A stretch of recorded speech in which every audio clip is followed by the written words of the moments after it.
கபடி ஒன்று இப்போ right road தான் கொடுத்துருக்கேன். சரி சரி கோடு தொட முடியலன்னா போயிருங்க, இல்லைன்னா அவுட்டுன்னு சொல்லிடுவோம்.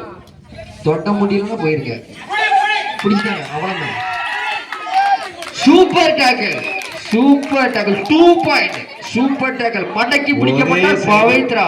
ஒரே சைடு போயினா பவித்ரா எப்படி மக்களே வர முடியும்? Super right, 2 point. ஆமா வாங்க, போன உடனே பிடிச்சி அதால வடக்க வாரம் கொண்டு போயிடுவாங்க. போங்கம்மா வாங்கம்மா வாங்க, வாங்கம்மா வாங்க, வந்து பாயிண்ட் எடுக்க. எதை எடுத்தாலும் 10 ரூபா. வாங்கம்மா வாங்க. ஆமா, எதை எடுத்தாலும் 10 ரூபா. யாருனாலும் வரலாம், யாருனாலும் வரலாம். 3 பேர் இருக்கும்போது பிடிச்சா 2 பாயிண்ட் கொடுக்கப்படும். எது எடுத்தாலும் 10 ரூபா. ஒரே சைடு பாரு, சமூக வீட்டுல மோதாதுங்களே. நீங்க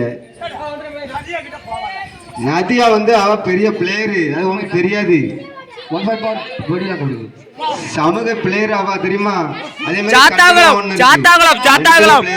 இந்த 2K கேல்ஸ் டீம்ல ஆடுதா. முதல்லயே சொன்னேன் மாட்டி போட்டு விளையாடுவோம் அப்படின்னு. நாங்க உடைச்சிருவோம் கடப்பாறை அப்படின்னாங்க. இப்ப நொறுக்குன்னு வருகிறாங்க. முதல்லயே சொன்னா கேட்கணும். என்னத்தோ உடைக்கிறதுக்கு? ஆமா, பலூனே உடைக்க முடியா? எங்க என்னத்தோ உடைக்க போறாவ. காக்கா வரட்டைக்கு வேற இடமே இல்லையா? அதையும் போடல. கடலை பட்டலாவது காக்கா வரட்டலாம்.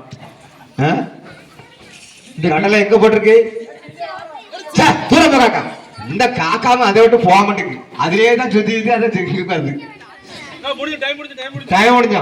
ஏமா இதை சொல்லணும், தம்பி எங்க வந்துருக்கான் போடு. வந்த வேகம் எவ்வளவோ அந்த வேகத்துல மாட்டியாச்சு. வேகம் சரிதான், ஆனா மாட்டினது தப்பு. இதே தொடர்ந்து ஆண்களுக்கான கபடி போட்டி எடுப்பதில்